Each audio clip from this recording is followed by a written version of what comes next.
What's up guys, today I'm gonna show you how to create a Pegasi style track like this.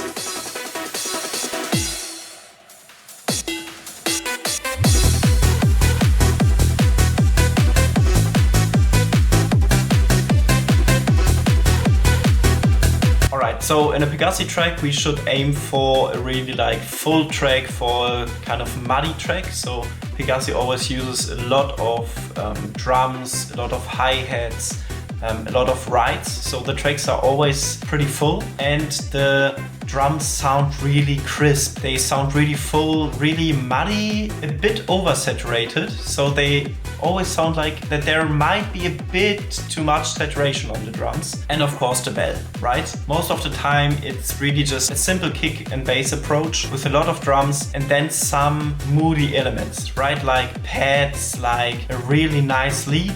Let's check it out how I did it. Alright, so first of all I started with the kick and the bass.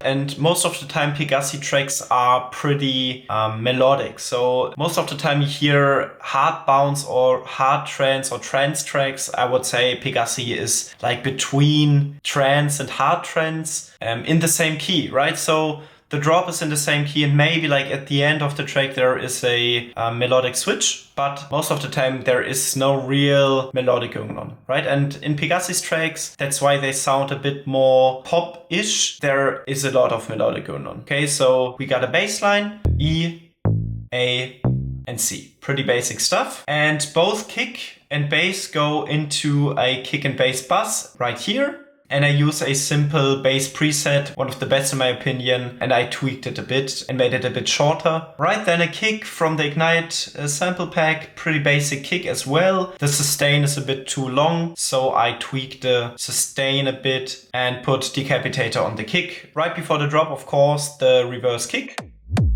A classic one. And before we have a look at the lead, we should check out the pads. So pretty basic stuff again. Let's have a listen.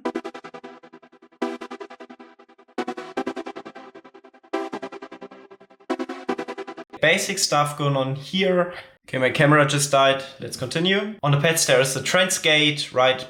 Pretty basic pattern as well. And just some high pass and low pass. And of course the pads go to the leads and pads bus as well. There is a limiter on, just a fruity limiter. Works great in my opinion. And then a sidechain. And here comes the most important part of like Pegasi type tracks. It's the lead. Let's have a listen.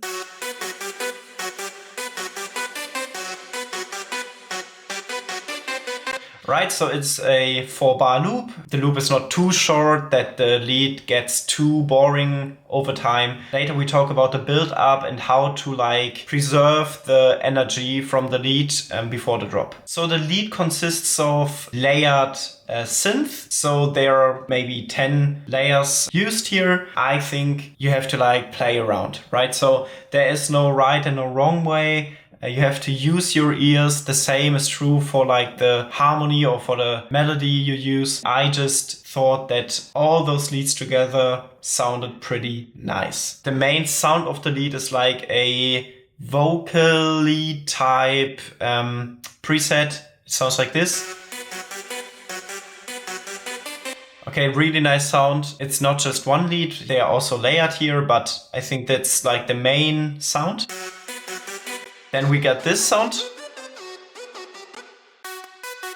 and this sound. Okay, and all together they sound like this. And on all separate channels there is some processing going on. So here's the arbiter from TDR controlling for the high frequencies. And we got reverb on, crystalline by Baby Audio. A great reverb in my opinion, with some ducking. So that like the transients and stuff are really popping out. Then of course some sidechain on the leads itself. And this is basically the main construct of the track. Right now here comes a really important part, the drums. So we got a simple hi-hat and clap. And as you can hear, I chose the samples that they are a bit more in the Pegasi style, right? So the hi-hat is pretty noisy. It sounds a bit like white noise. And I think that really contributes to the style of Pegasi. Then there is a ride layer, a loop, and one more loop. There's some processing on the drum bus, just a simple low cut, a arbiter, reducing the top frequencies around 10K and some frequencies around 200 Hz. And of course some processing on the separate channels. And what I did to recreate the style even more is I took the drums out of spectral bells and just used them.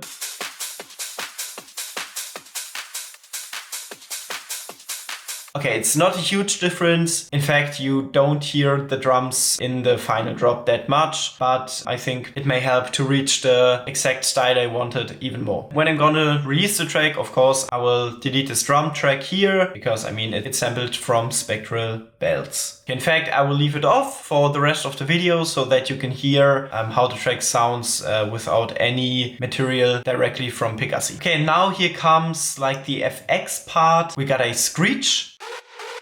I think it's a pretty nice screech. It's a bit like lower in the highs. Yeah, kind of a radio effect. I really like the screech. And you can hear screeches in Pegasi's tracks sometimes. And a simple plug.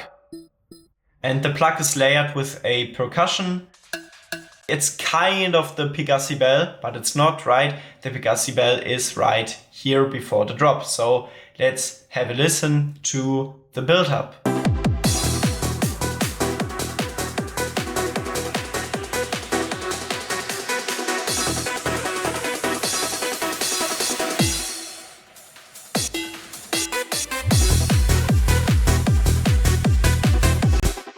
Okay, again, pretty basic stuff going on. We got a snare roll right here, we got a rise right here, and then some more elements like percussions, a vocal.